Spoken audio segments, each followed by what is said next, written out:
Hello and welcome to Kaleidoscope on what is going to be an interesting episode on the changes in the political leadership in Assam. That's really what's triggered this particular conversation. As you all are aware, Mr. Himanta Biswa Sarma, who had nearly 2 decades of experience with the Congress party and moved to the BJP in 2015, has today taken over as the new Chief Minister of Assam.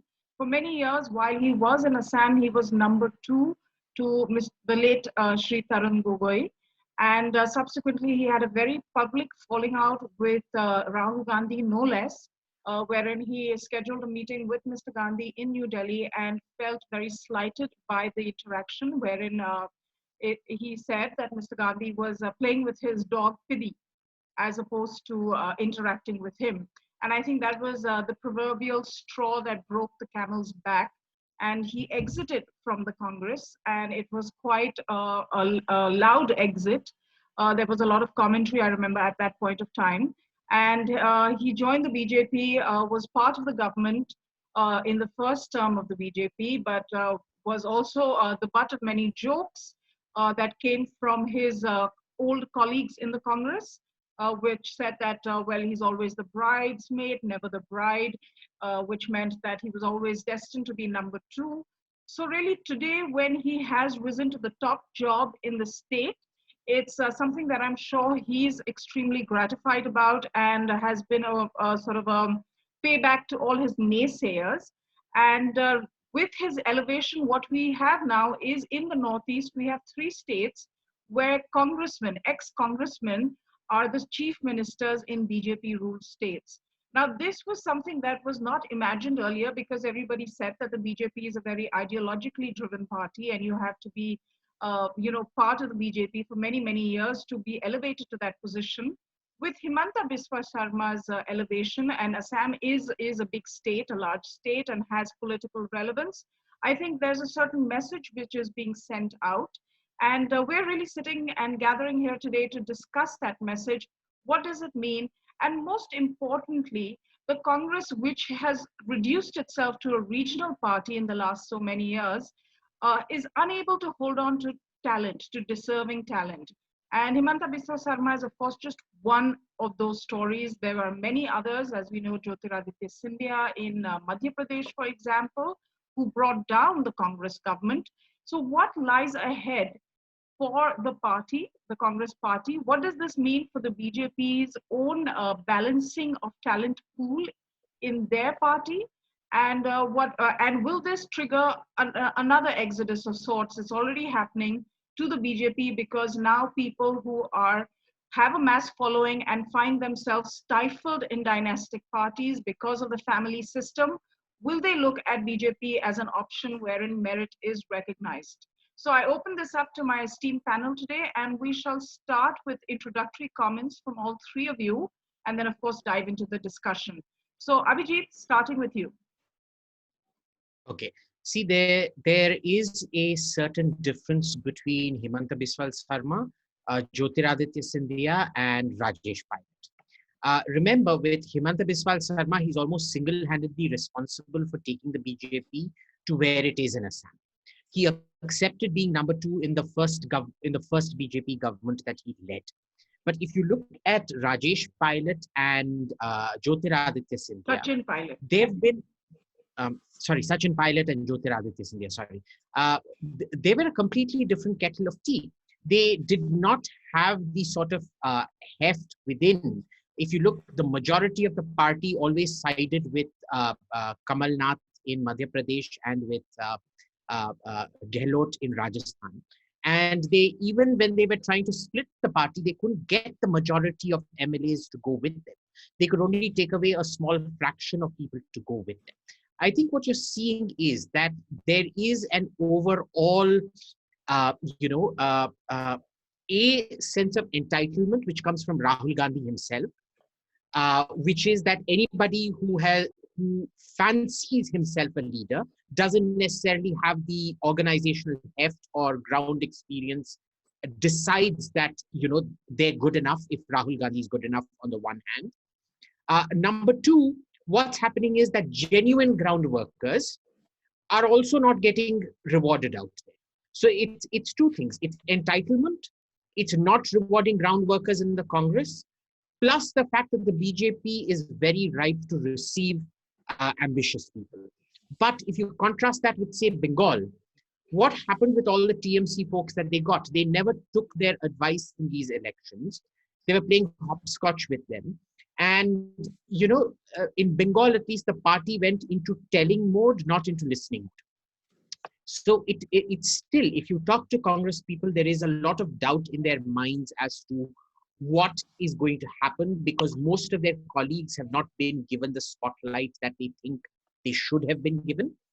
And that is going to act as a check on them moving to the BJP. I think Himanta Biswa Sarma becoming chief minister will reduce a lot of the hesitation. Suhel. I have 3 or 4 things to say. Number one, the BJP is a more recent political governance party, in the sense they've come into government recently. Vajpayeeji's tenure from 1999 to 2004 was the first at the center. I mean, there have been a smattering of governments in various states, but second is the Congress is a much, much older party. So if there was anyone serious about politics, the likelihood of them being in the Congress would be greater, because no other party existed in that form, or at least it was not relevant at the hustings or in governance.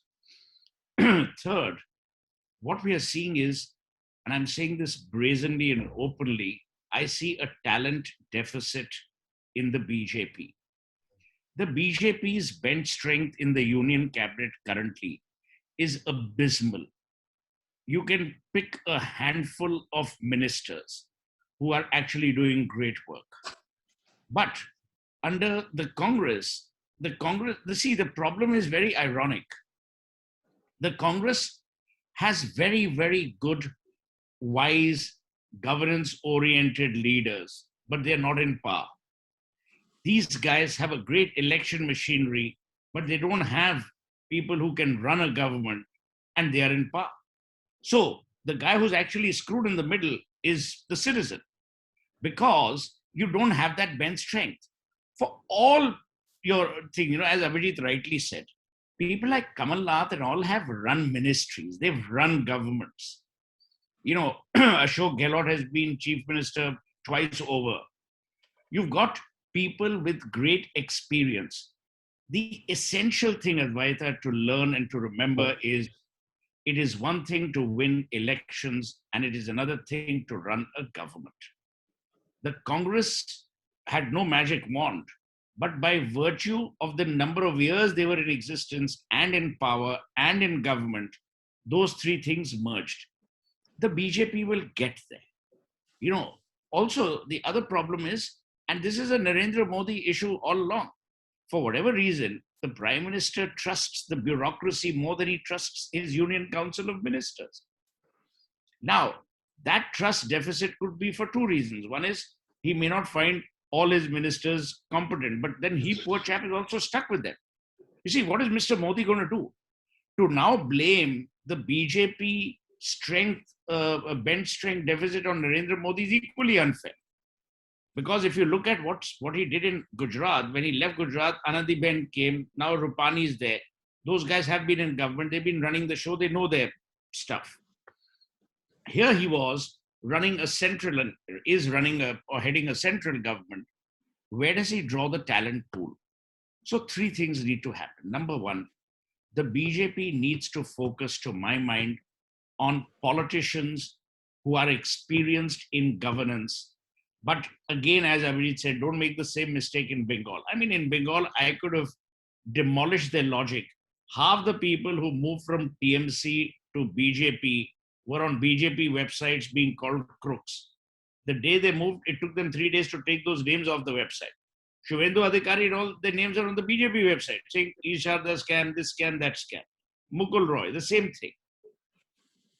Third, and this is a point that you correctly identified, the Congress is unable to retain its people because the Congress has no more magnets left. the Gandhi family was a magnet because they thought that the Gandhis could win them elections. Remember, politicians ultimately stick to each other if you can get them to win an election, and even better if you can fund their elections.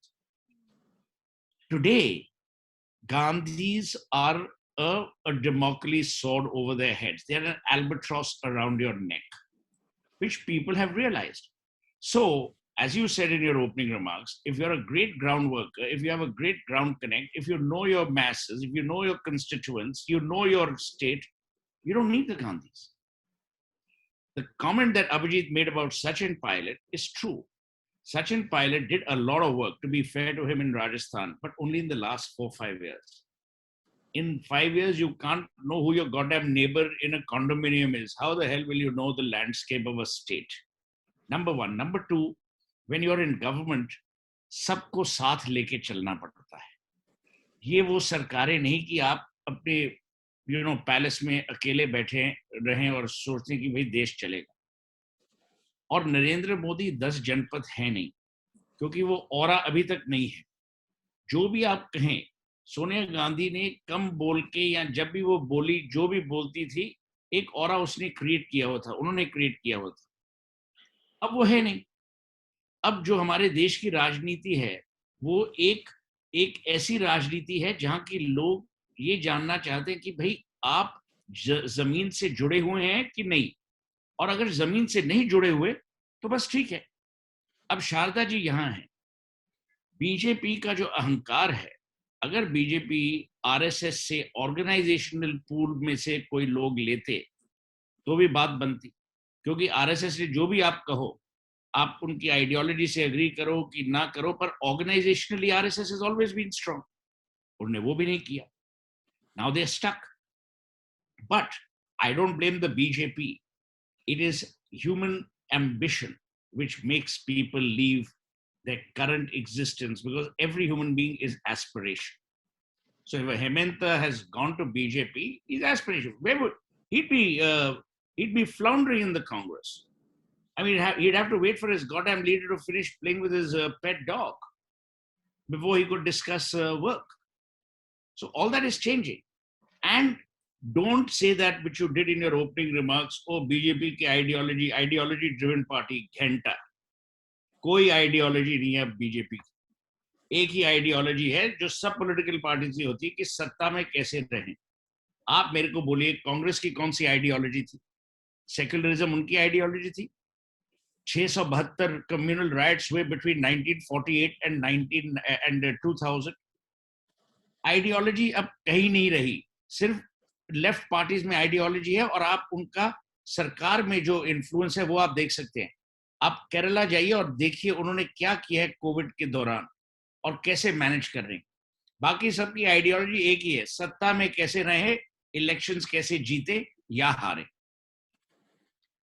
जी, वामपंथियों की ideology तो, या विचारधारा हम बोले तो, वो काफी authoritarian सी होती है. तो उसकी वजह से थोड़ा वो मीडिया कंट्रोल और वो सब बुरी खबरें भी कम बीजेपी का कम है मीडिया कंट्रोल. तो उसमें तो ये बात है.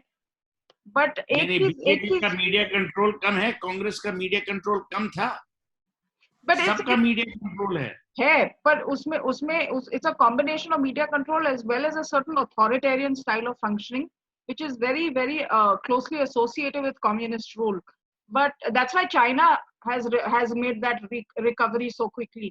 पर रतन शारदा जी, ये विचारधारा की बात आप थोड़ा एड्रेस कर सकते हैं अपने ओपनिंग कमेंट्स. ठीक है, मैं विचारधारा बीजेपी की है कि नहीं पूरा एक अलग बहस का मुद्दा है. मैं नहीं मानता अगर विचारधारा नहीं होती तो इतने साल सत्ता में आने के लिए उनको मेहनत करनी पड़ती. It is only because of विचारधारा they have struggled very strongly and they had to somehow finally come to power after convincing people. It was not very easy. So to say they had no ideology is not correct statement, but I will let it go. I will go on the other side. If you look at Congress very carefully, Congress has wonderful leadership and public relations till the mid-level.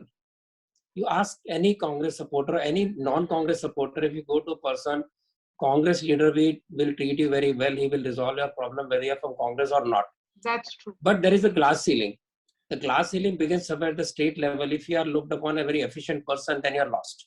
And then unless you go to and start looking at the shoes of the royalty, you cannot go anywhere. And if you are still strong enough, you'll brush aside.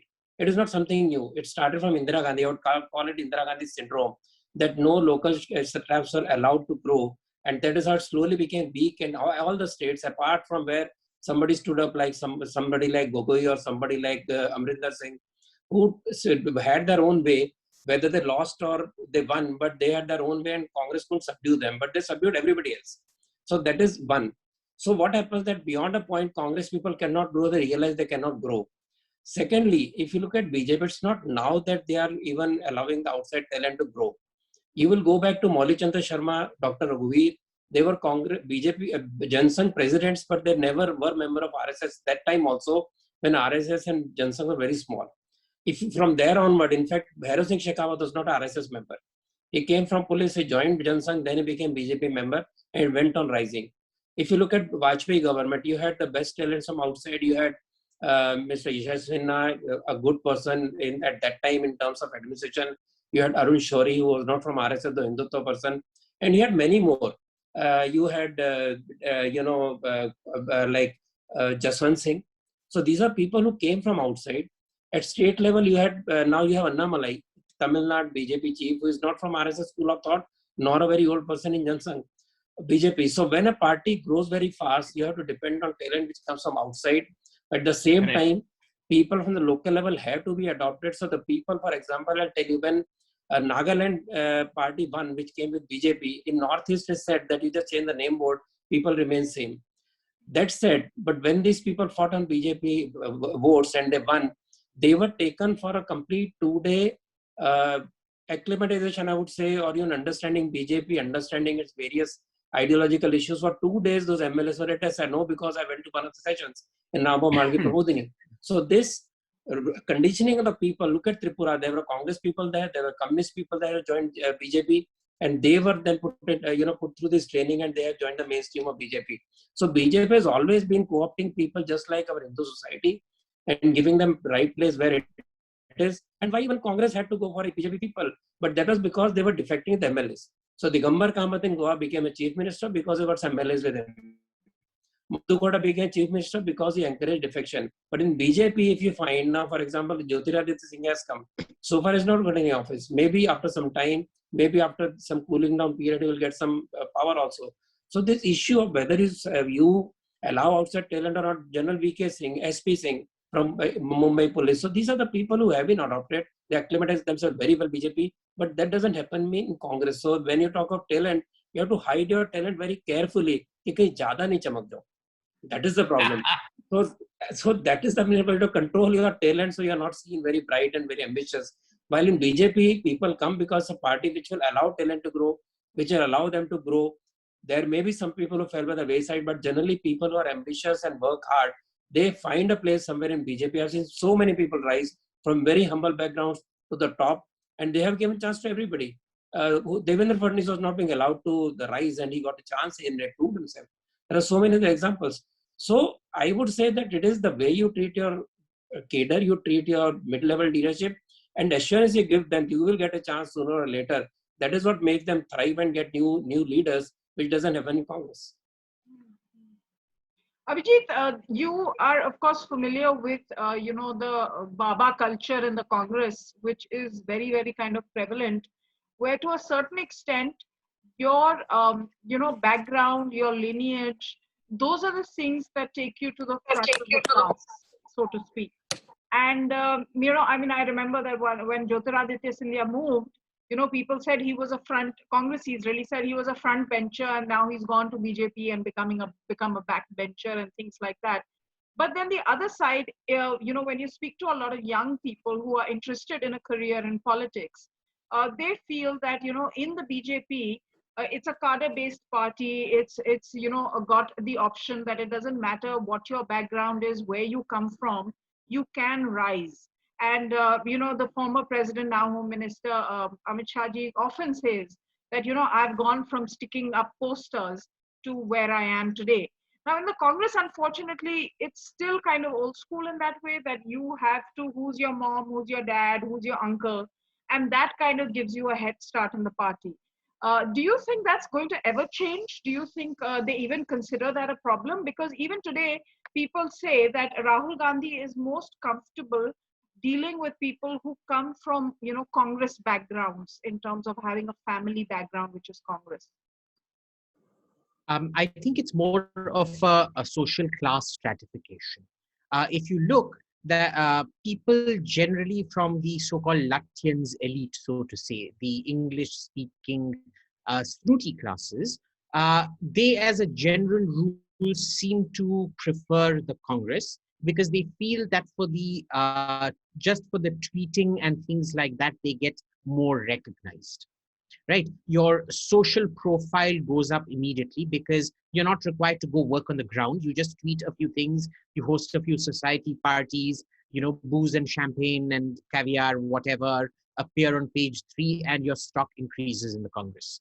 And unfortunately, this is true because in the Congress, what's happening is they confuse groundwork with social media presence. That's been the big problem with the Congress right now. For the last 2-3 elections, this is what they continuously think. On the other hand, what happens in the BJP is you are only rewarded for groundwork, but again, there's a big caveat out there.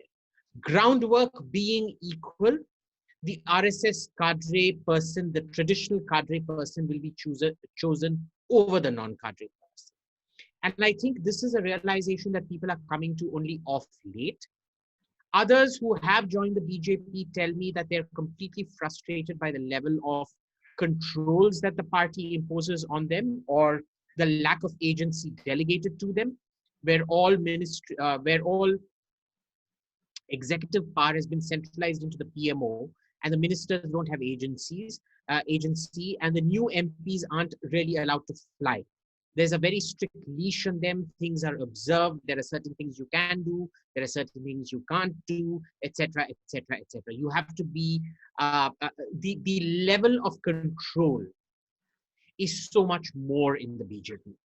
So it's a very mixed bag if you look at it. There are attractive things in the Congress. There are attractive things in the BJP. But as a rule, I suspect the big deterrent against the BJP is the fact that you are not pushed up or treated equally in most cases. I remember, during I would, 2014. Advaita, I would not agree with Abhijit because I have seen the change in BJP since at least last 10 years, I can say, though I have been looking at for a long time since I was a child. But as an analyst for last 10 to 15 years, non-RSS cadre has risen very fast in BJP. I've seen people who have been given responsibilities, who have risen in very important positions, including in Delhi. So to say that the RSS cadre gets, more marks or more weightage, I think that those days are gone as far as I know the people who have risen. So that's not true. Maybe 1 or 2 people, maybe somewhere, I do not know. But overall, if you see, at the level of governance, at the level of party, more non-RSS people have risen recently than at any time in last 5 to 10 years. Secondly, an organization needs discipline. To say that an organization should be free for all, it should be anarchic like Congress, only 1% on the top and everybody running at doing whatever they want. That way parties don't grow. That way parties don't really come to, rise. So this secret of BJP rise and BJP's expansion is strict discipline on the leaders. You cannot have leaders showing off their money and enjoying life and still saying we work for the poor. In fact, if you remember the charter plane that went to Bengal, I was the first person who criticized probably openly on the Twitter saying that this show doesn't suit BJP.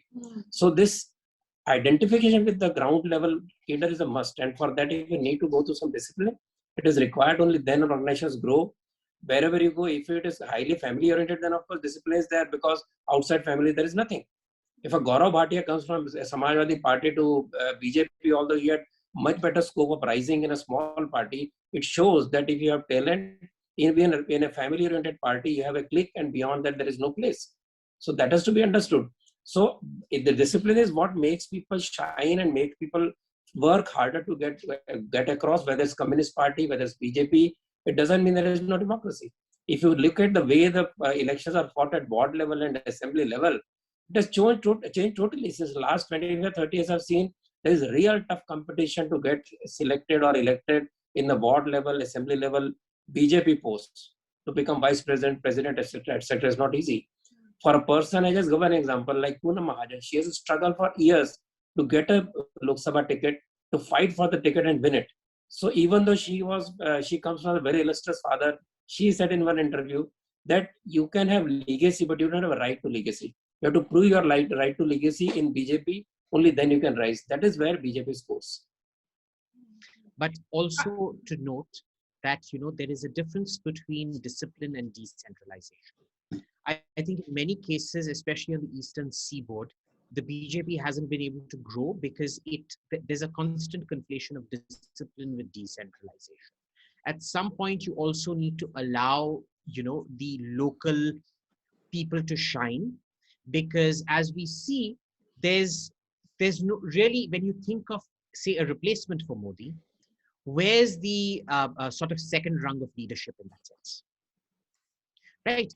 Also, I'm not disputing what Sharda ji said about their progress within the party. The issue is their visibility and their projection as leaders per se, especially given the fact that in the cabinet today, all the power remains centralized with the PM.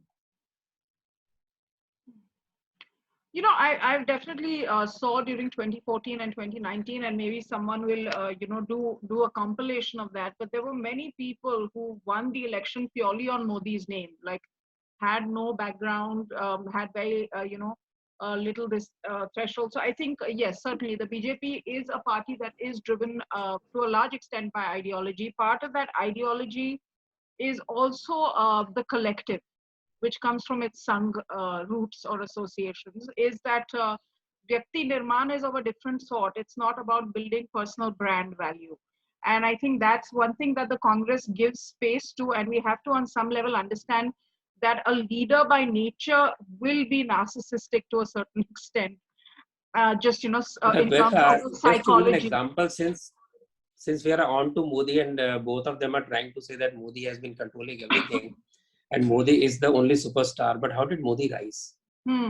Both of you also know that Modi had to struggle very hard. In fact, he was sidelined once by the powerful clique in Gujarat.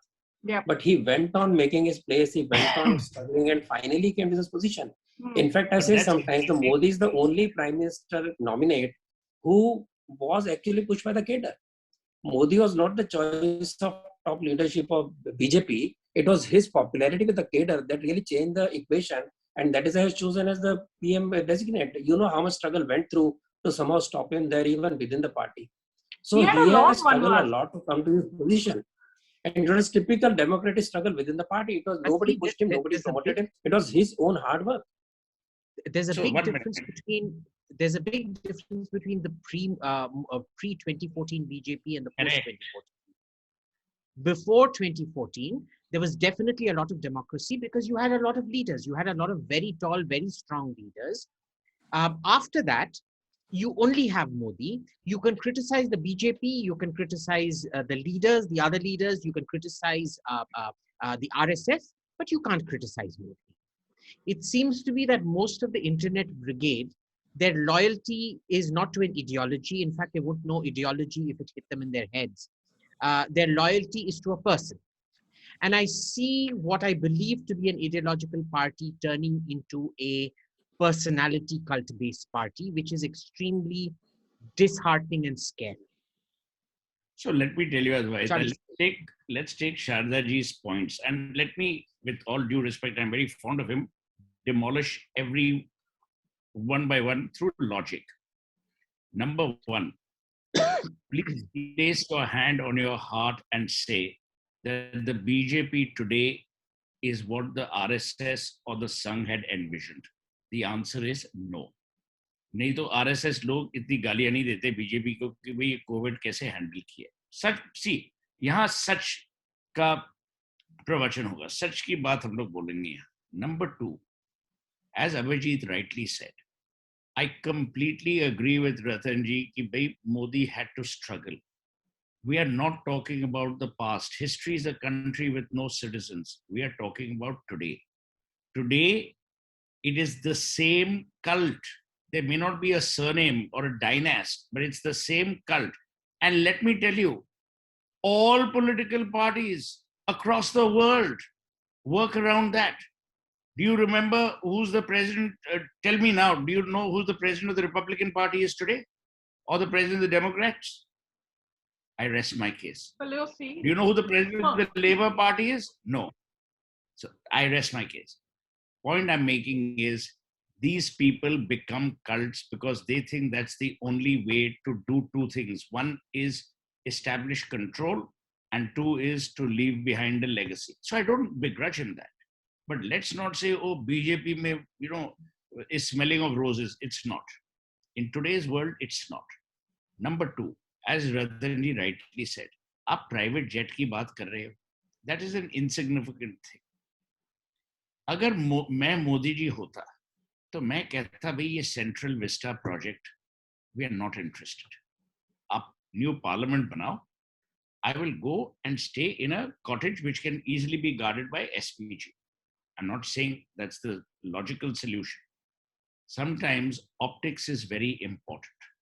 Now, the Central Vista project will actually apparently save money or whatever it does, I don't know. But the timing, today you have But it was a approved logical in 2019, Suhel. Yeah, again, one minute. Again, you're missing the votes for the case. Yes, everything has been approved in 2019. Will you put up photographs of you lying in a five-star hotel today amidst a pandemic? You won't. It's the optics. Now, let me tell you the second thing, which is very, very important. The silence of Modi ji on this matter. Now, any ideological party would have taken some kind of stand कि भाई ये हो रहा है, अब क्या करेंगे? That also, fair enough. He should not be speaking on everything, but this is not everything. This is the most definitive crisis that independent India has ever faced. Now, you may say, नहीं यार सोहेल तुम गलत बोल रहे हो. ठीक है, मैं आपको जो लोग बोल रहे हैं मैं आपको वही बोल रहा हूँ. Which brings me to the third thing. जो आज का भाजपा है, save a few ministers who are actually brilliant. Brilliant means beyond brilliant. It is the same Congress which speaks better Hindi. क्योंकि वो हमाम में अब सब नंगे हो गए हैं. There is no major differentiation. If there was a differentiation, जो आज आप देख रहे हैं, जो angst है, जो क्रोध है, जो विद्रोह की भावना है, वो कभी नहीं होती. और मैं ये मानता हूं कि मोदी जी की जो स्ट्रगल थी या जो उनका बैकग्राउंड था और ये जो कॉन्फ्लिक्ट था लटियंस के खिलाफ, इसने भी ज्यादा कंट्रीब्यूट किया है टू द एंटी मोदीइज्म. पर मैं आपको एक बात बोलता हूं, आप अगर स्मार्ट होते, you would have converted all of this into advantages through actually reaching out. You see, by saying मैं किसी से बात नहीं करूंगा, फिर आपके मन की बात किसको मालूम है? सिर्फ ऑल इंडिया रेडियो को मालूम होगी और उसके द्वारा और लोगों को. So my view is, you're right, the BJP has had to struggle. It has had to struggle against aligned media, against aligned industry, against aligned lobbies, against aligned diplomatic alignments. It has done a job well because it's been elected for the second time at the center continuously. This is the time that I think the BJP should introspect, and they should only ask themselves three questions. Number one, why are the people angry today? And it's not only because of COVID. It started with demonetization. Now, आपको ये पसंद होगी बात कि नहीं, मेरे को तो मालूम ही नहीं और मेरे को ना ही परवाह है. वो जीते क्यों? अगर demonetization की problem थी तो वो ज़्यादा That's the silliest argument. नहीं, I'll defeat that logic also. Yeah, but Advaita, I think the discussion was on talent hunting between BJP and Congress. I'm coming to that. I'm coming to that. Now, Jaishankar is an acknowledged diplomat. We all agree, correct? He has done service to India as a foreign secretary, then everything else brilliantly. Today, why is he being mocked and maligned? What are the comments he's passing? Why do you have to engage with a member of parliament called Jairam Ramesh for no rhyme or reason? You're the foreign minister. Why do you have to retract on what happened with the New Zealand High Commission?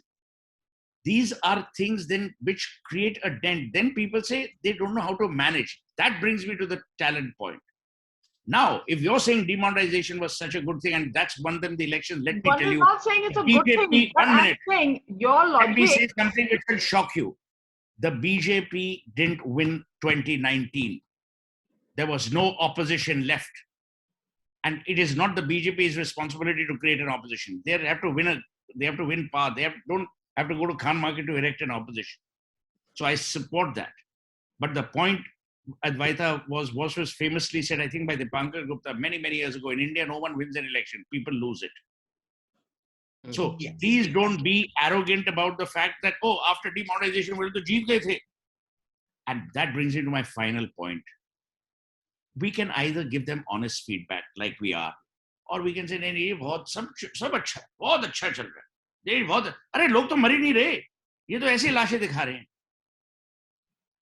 My advice is, जब प्रजा राजा को कुछ कहे और राजा की सुनने की वो क्या बोलते हैं, the aptitude is not there, क्षमता नहीं है. It doesn't speak poorly of the Raja, it also speaks poorly of the Praja. So Suhel, I think you are mixing up. Suhel, you are mixing up the internet BJP Modi supporters who are very loud and very cruel with the people who criticize Modi ji, and there are people on the ground who understand what's happening. Today, if I say anything against BJP or Modi ji, I am criticized more by the people who claim to be the most loyal to Modi ji than the people who are actually working for BJP or with BJP for years together. So that problem is typical internet problem. It's not a problem of people supporting blindly what Mr. Modi says. I will not get into how 2019 has won. I will not get into it. That is not the subject of the debate. Subject of the debate is, if you find that you are short of talent, you hire talent or you adopt talent, which BJP has done time and again, and that needs to be done. Secondly, to keep on saying there is no talent pool, you will find a lot of ministers who came with no expectation. Did very well. I said there are brilliant ministers. I've said it. No, I am saying let him finish. Let him finish. I am saying Gadkari जैसा की बात छोड़ दीजिए, पीयूष गोयल की बात छोड़ दीजिए. I am talking of very normal ministers who are not supposed to do very good. For example, I think Nirmala Sitharaman is doing a good job. Hardeep Puri is doing a good job. Well, that's your view. I don't think they are doing a good job. So it's yours and your view against mine. No, I'm saying they are doing a good job. I'm saying Nirmala and Hardeep are doing a good job. You know? So it's a subjective view. ना आप जिनको अच्छा बोलते हैं मैं नहीं बोलूँगा. Life is subjective. He came as a nobody and did a wonderful job.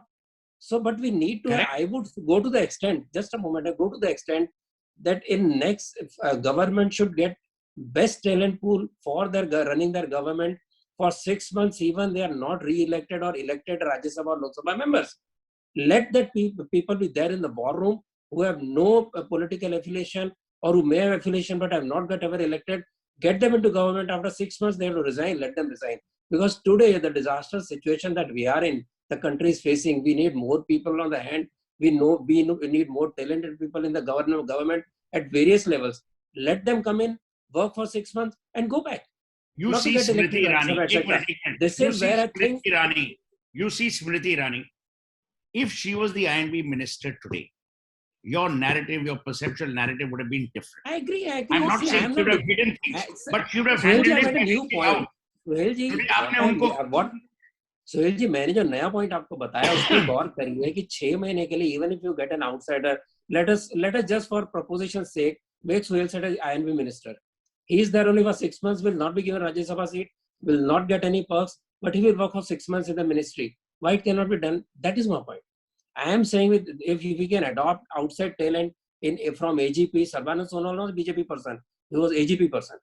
So if we can adopt such people, why not adopt such people in ministry at this time when India is facing grave, problems, and we need more people on the steering wheel or more people on the to drive it? We should have it. That is my point of view. I am not saying you haven't decentralized at all. In spite of repeated failures, you haven't sacked anyone. You're listening to the exact same people over and over again. And there is absolutely zero accountability. This goes back to what somebody wrote about 2-3 months, just 2-3 months after the 2014 election. This isn't a BJP government. It's an IAS government with outside support from the BJP. Second, I think we need to get over this thing that, it's only the IT cell trolls, so-called IT cell, so-called trolls who threaten people. I was questioning the raids on Z News while letting NDTV go scot-free. It was a BJP functionary who called up and threatened me, a very senior leader. What is So this? I'm sorry, it's not just IT cell people doing this. This isn't low-level trolls doing it. There's a full cabal of empowered, very powerful people within the BJP who sit around and do these things. So I'm sorry, I reject that completely. I just अरे have to say Sharda ji, that I've been Sharda told ji, by एक minute Ajayta ji, Congress. एक minute यार, शारदा जी, आप एक बात सोचिए. If you go to people when Modi came, both first term, second term, you go to the same people and you ask them, अब आप क्या सोचते हैं? Forget elections. Elections को आप एक मिनट भूल जाइए. Elections हर 5 साल होते हैं. लोगों की जिंदगी 5 मिनट में बदल सकती है. आप सिर्फ एक चीज मेरे लिए कर लीजिए. आप आज कहीं बाहर जाइए और लोगों को पूछिए, आप क्या सोचते हो सरकार का? Forget Lutyens.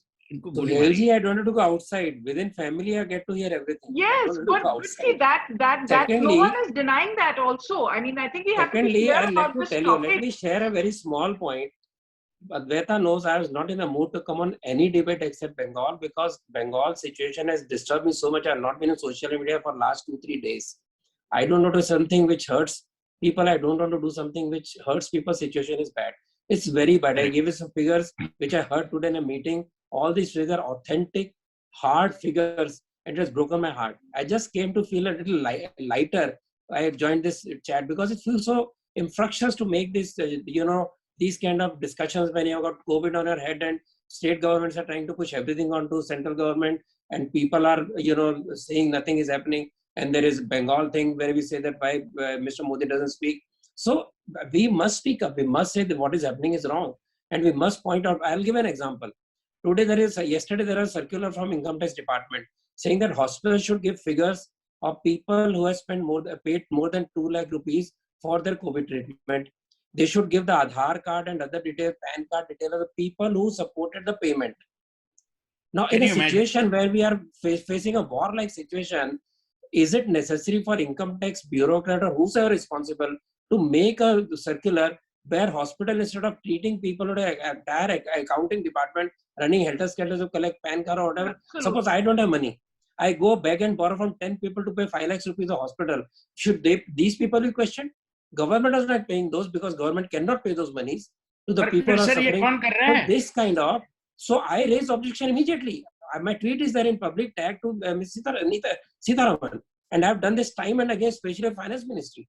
This grant given to the people during this, MSME during this earlier for COVID phase 1 was nearly just a make-believe word.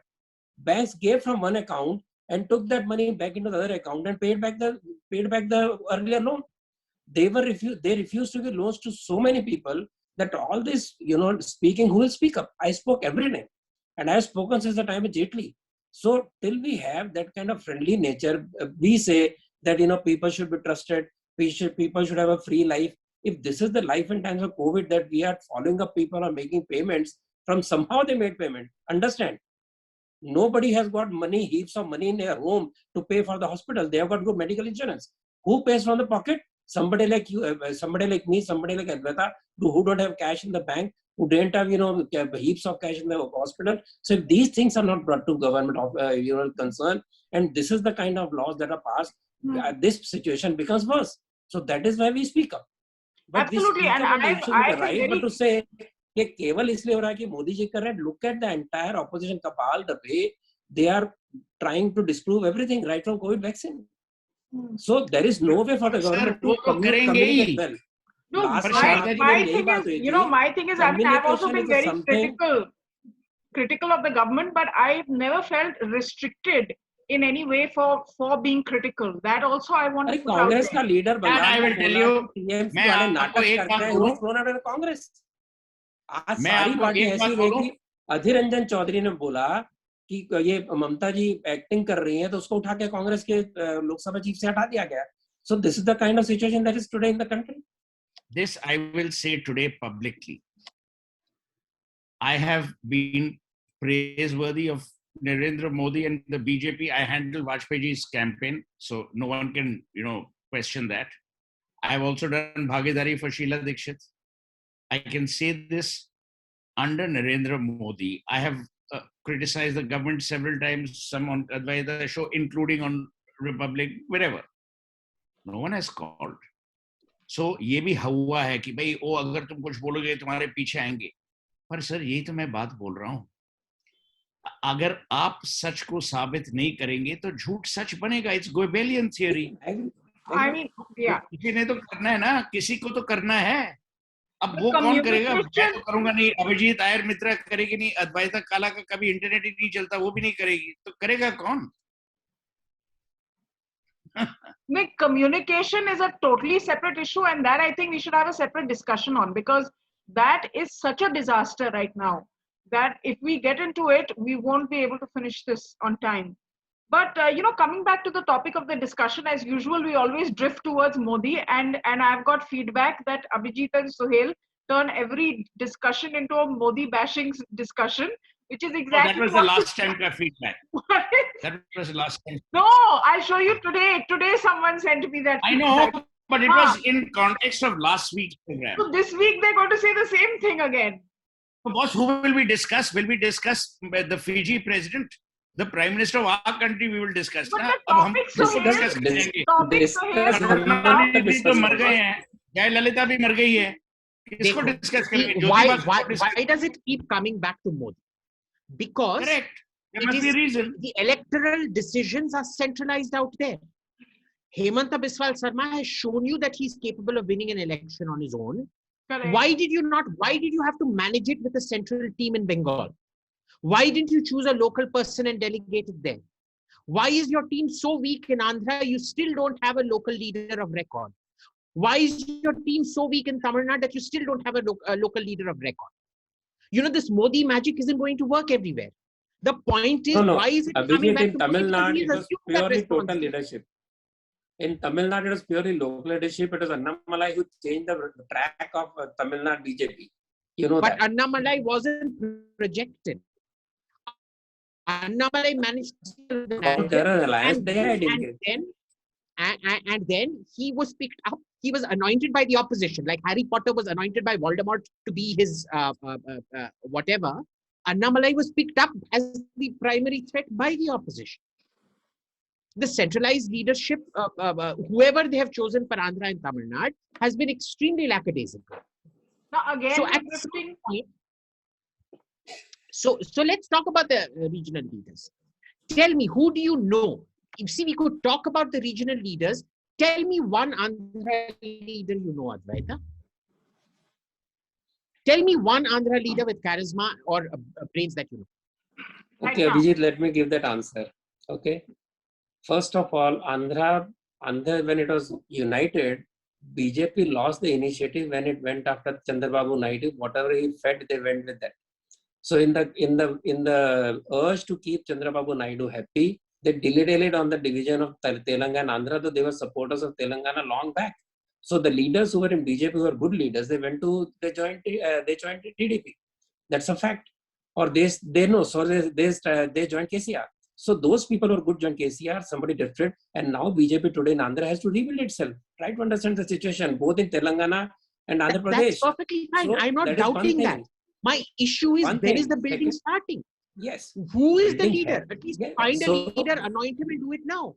So it will take time. Tamil Nadu, fine, you've got Annamalai. But what responsibilities have been delegated to Annamalai? What responsibilities have been delegated to? Even now, we don't know what the power sharing agreement with the legislators who have won, the 77 legislators who have won in Bengal is. It will come out. See, right now, they are fighting a very bitter crisis in Bengal. As I told, it is the biggest riot engineered in India after partition. Let me tell you that much. Yes. It is a huge human tragedy of immense proportions you can't even imagine. You have been there, so you have some idea. People are saying it's fake. That is what is shocking for me. I have got evidential proof with newspaper cuttings, with not even BJP IT cell, directly newspaper reports. They are horrendous numbers. Just to give a few numbers, if you really are interested why BJP cannot yet decide what is Bengal policy. 34,840 people have been injured. 170 has been 170 have been raped. 18 people have been killed. 6,400 are living in shelter homes. 300 villages have been razed to grounds with bulldozer, etc. And I'm not repeating things like 6,621 women recorded molestation cases. So if these are the kind of figures, imagine where does BJP go? 2,042 villagers in incidents, 4,105 student Swayam Sevaks and BJP workers have been, their houses have been burned. If this is the scenario, don't expect them to say कि हम Bengal Assembly में क्या करेंगे. They are under siege. And this is the reason why we are what upset. What is the central government then doing to help them out? Yeah, that is true. On that, you remember what happened when I totally agree, got attacked by Jayalalitha's police. They transferred 2 of the top cops and they transferred Fatima Bibi for sending a this thing report. Here at least the governor is standing up. What prevents the central government from sacking the top 20, 30 police officers to send? That is within their constitutional responsibilities. They can do that. They are not even doing that. And this is the worst part. Neither the top man or his number 2 have the guts to open their mouth about this. The leader has abandoned his troops. The general has abandoned his troops. This is not leadership. See, that's on that. I am with you. I am not questioning the disappointment of the workers or what is happening there. I am just talking about the scale of this human operations and planned attack on the people who supported BJP. The level of in a insane violence. I am talking of that. When this level of violence happens, no government can do anything except send army or CRPF, etc., etc.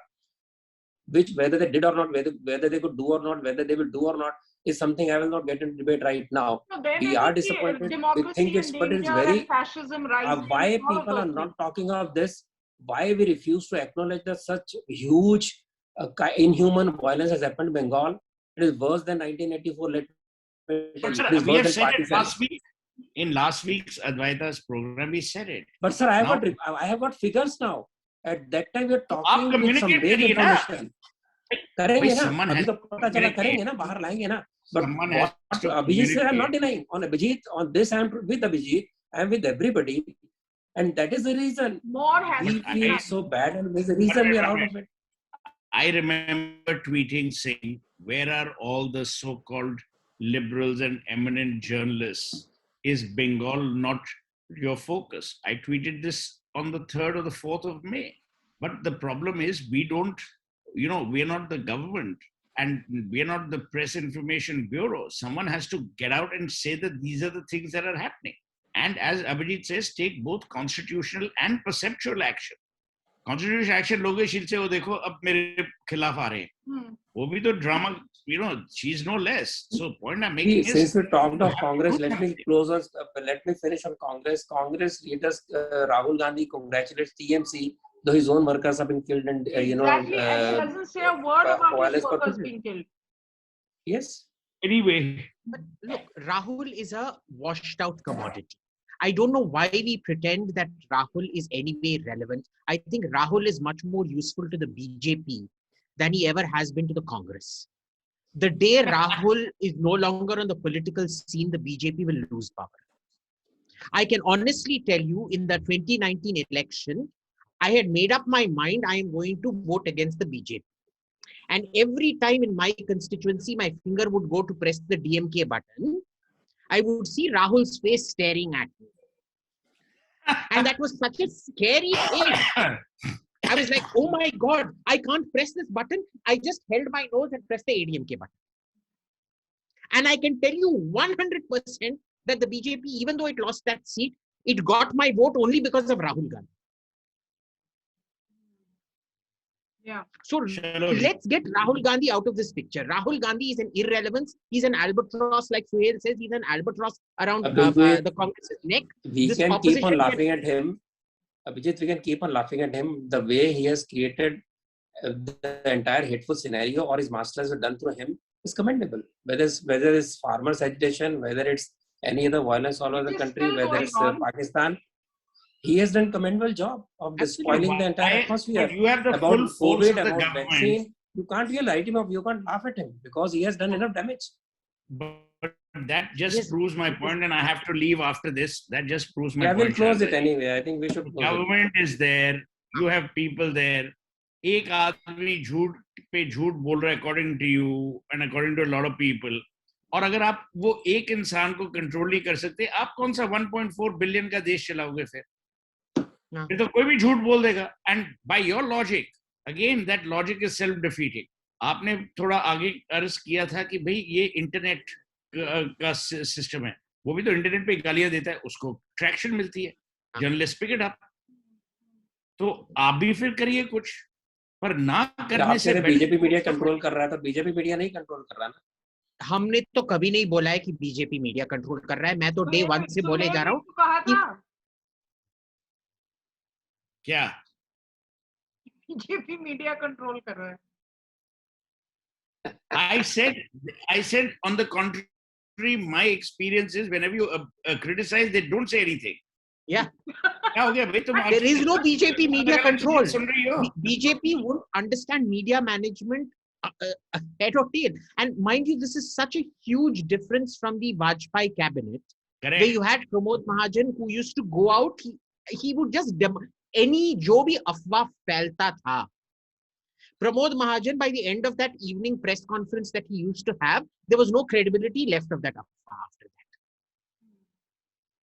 You need somebody like that. See, you can't be so scared of your shadow that you will empower no one who you think steals your limelight. You need to have great leaders are made not because of their own greatness, because they cultivate a whole bunch of great people around them. You can't castrate the entire cabinet and then be great on top of it. ऐसी चलता नहीं है. Boss, you know, they say a big victory is a sum of a lot of small victories. And Arun Jaitley must be surely missed. All said and done. Very. He was the brightest and had a relationship which was across party lines. I'm not talking about only media, I'm talking about political parties. You know, and that is what relationship building is. When you shut the door, remember always to leave it slightly ajar. The BJP shuts it completely. That's something they should leave slightly ajar. ठीक है जी, Jai Hind. It's been really good to have you all again for a wonderful conversation. We, as usual, talked about everything else, which really makes me think that, you know, this is a good weekly roundup as well. So maybe we'll just do that. I was about to tell you this as a serious thought. Why don't you, and see, consumers, guests, people love appointment viewing. You just have the week that was. Yeah. We'll give it whatever. Another name. You can help me with it. Four of us basically just talking about stuff. And my advice to you would be, if you chose to wake up a day before the program, that is the day when on Twitter you can ask people, what are the questions that you would like addressed this week? Okay, I will do that. I will do that. I'm getting my act together. I get a lot of feedback, but I think us have a challenge for us don't always agree with each other. And last point that we should do this last point. Last point. One chat session with these people without mentioning Modi. That would be a challenge. I'm happy. I would love to do one whole session on Rahul. So I'll tell you what. Next week onwards, Sunday, we'll come together and we'll decide. I'll wake up a day prior, as Suhel says, and pick topics. And the good thing is we don't agree with each other always. So let's discuss these in full openness. I hope you all are on board for this. I'm on. Absolutely. Okay, wonderful. So thank you everybody. As always, namaskar. We'll meet again soon next week, and hopefully we'll have better news on the COVID front at least by then. God bless. And in this, stay safe. Stay home, stay safe. Stay Thank safe. you. Thank you.